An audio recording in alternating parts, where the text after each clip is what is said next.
I'm inside today at 1 o'clock because the wind is howling outside, and yesterday's wind was hard enough to hear over, and today I don't think there would be any hope for us to hear what I have to say over the crash of the waves and the wind and the chimes that are ringing outside today. And so I'm here in my worship space where I record for Sunday morning worship services. And I'm wondering if you're in your jammies right now, maybe your yoga pants or your scruffy work shorts maybe.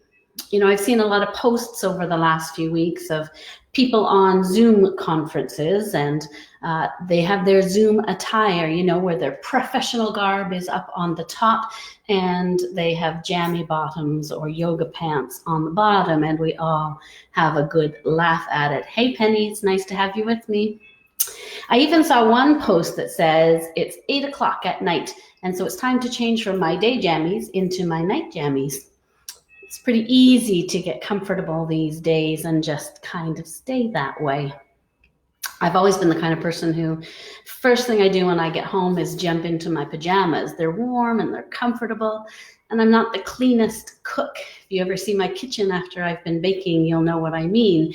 And so if I slop on my pajamas, well, at least it's not my good clothes, right? Yesterday, my niece posted a picture of herself on Instagram, and for the first time in a month, she was feeling fabulous in jeans and heels, and she had even done her makeup. You know, it wasn't what she was wearing that captured my attention. It was what she said after the comments about her clothes and her makeup.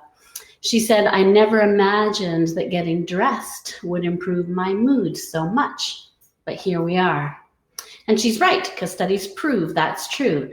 They prove that the clothes that we wear can make us feel powerful. There's fact behind the power suit or the power tie. The way we dress can make us think better too, which might surprise you a little bit. When we're dressed up in our workplace professional gear or our fancy duds for a wedding, like this outfit that I wore to my nephew's wedding, we think faster on our feet. We're more creative, and our perceptions of people and objects around us are actually changed just by the clothes that we wear. Did you know that scientists have discovered that athletes who exercise in clothing that is colored red actually exercise harder, are physically stronger? Hey Sue, it is a wet day, and that's why I'm inside today. And as my niece discovered for herself, clothes can change our mood. So I'm wondering, how many days have you been in your jammies? How many days have you left your beard unshaven? Do you get dressed for church on Sunday morning? And if you're not doing these little things that maybe in this time of pandemic, you might find your mood even a little low than it is just as a result of what's going on in the world. Hey Heather, hey Scott. So I'm going to make a suggestion to you. There's an easy way to enhance your mood and to change your perspective on the world. Why not give it a try? Go and get dressed in your fanciest clothes if you feel like it, and then post a picture of yourself in the comments so we can all see it. I will admit that the only times that I get dressed these days are when I'm going for a walk with the dogs and the boys, when I'm recording video or recording Facebook. And sometimes I even cheat. I put my winter coat and my scarf on over my jammies, and you just never even know the difference. So post a picture of yourself in the comments, dressed up and looking fabulous, and maybe it will improve your mood and your perspective on life.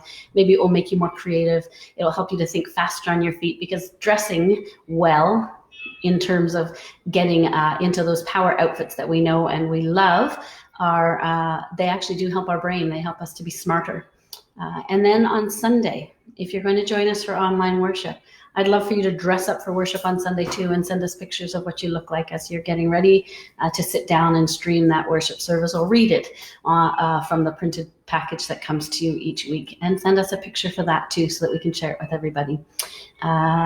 Do the little things that count to change your mood, to change your perspective, to help you feel more connected to the world and more positive when it's so hard. My friend Wanda Stride runs marathons. Now she does marathons. I ran half marathons a while ago and absolutely loved it.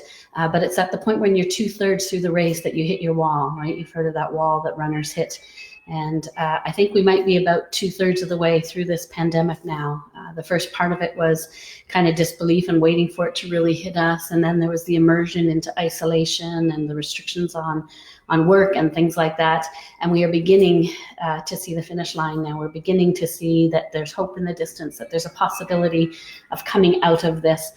We are flattening the curve and hearing some positive news from governments and from health agencies that say we're almost there. You know, we've got a ways to go yet, but we're almost there.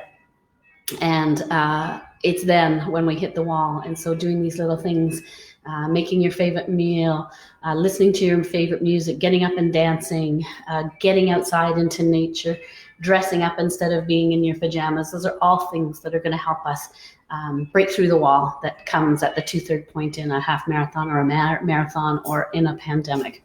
And so let me know what you're doing to keep yourself positive. Let me know what you're doing to improve your mood and to enhance your well-being, because when you do that, you'll also make a difference in the rest of the world, even if it's just in the people that you touch online, in the grocery store, in your own family. By improving your own mood, you do improve the world. And so go get dressed, my friends. Have a great day.